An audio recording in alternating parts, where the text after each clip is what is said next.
scientific, somewhat scientific ways of measuring whether you were hallucinating, whether you, I mean, I know that lie detectors aren't always accurate. You can take beta blockers and, you know, and screw up a lie detector. Well, I've been through all the tests, psychological tests, and I'm not imaginative. I'm a normal. You're an engineer, no? Average person, Just kidding. you know. So that's about as far as we can go. I do believe that we can, if we pay attention to exactly what happens during the experiences. For instance, a lot of times when the craft showed up, it manifested out of thin air, a distorted atmosphere, a light blue haze, or a dense gray fog. And I think you saw on the videotape that the objects all of a sudden appeared. Now this indicates to me that it's other dimensional or a dimensional overlap with our parallel dimension, or yeah. I mean, we don't have even words to describe that's any all of this. acceptable from a physics point of view. Again, not proven, but acceptable.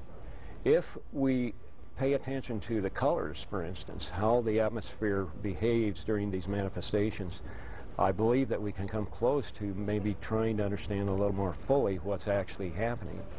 And this will lead us into some new areas in physics, in science, chemistry also. You talked about feeling like an outcast, and maybe even, I don't even know how academically you feel by, do you feel a little outcast? Let's say at UNO, within the UNL system, within the...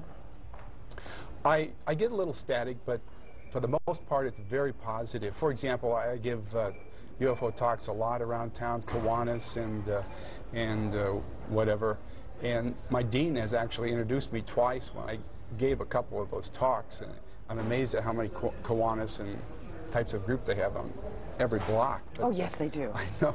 But and then even in the UNO community, I have people come up and tell me, I've had faculty come up and tell me, one faculty member told me that when he was 12, he was out in the backyard with his parents and they saw a saucer, and the father was an engineer, and he has been trying to figure out how the thing could fly ever since then.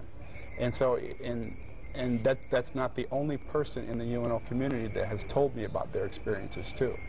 At least there is not an effort, and I don't know if this was in the past or just my perceived, or I read too much fiction, that people like you, Pete, that sounds like people like you, okay. are not being stifled particularly. No, but the subject is really not open to discussion in the public arena. For instance, you won't find too many people in interviews like this that would talk about time travel. That, you know, that's something very bizarre, and most scientists would say, well, that fellow is crazy. I mean, he just thought he did, you know. So first we have to establish that this phenomenon is real, and that has to come through people like Jack in the science.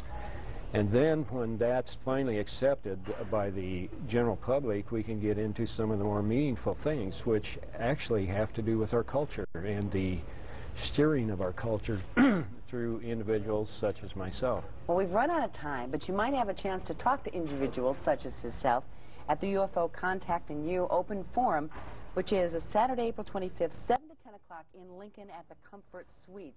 And there's a phone number here, or you can call us here at KYNE, and they'd be glad to give you the number. Gentlemen, thank you. You're very normal. I always thought you would be. And I want to thank you for joining us, at least starting a discussion that this isn't something that's on the weird shows and Star Trek and First Contact, that to you it is alive and well and happening. That's right. Here. Thank you, Carol. Thank you very much, John and Jack. Yeah. And thank you for joining us today on Consider This.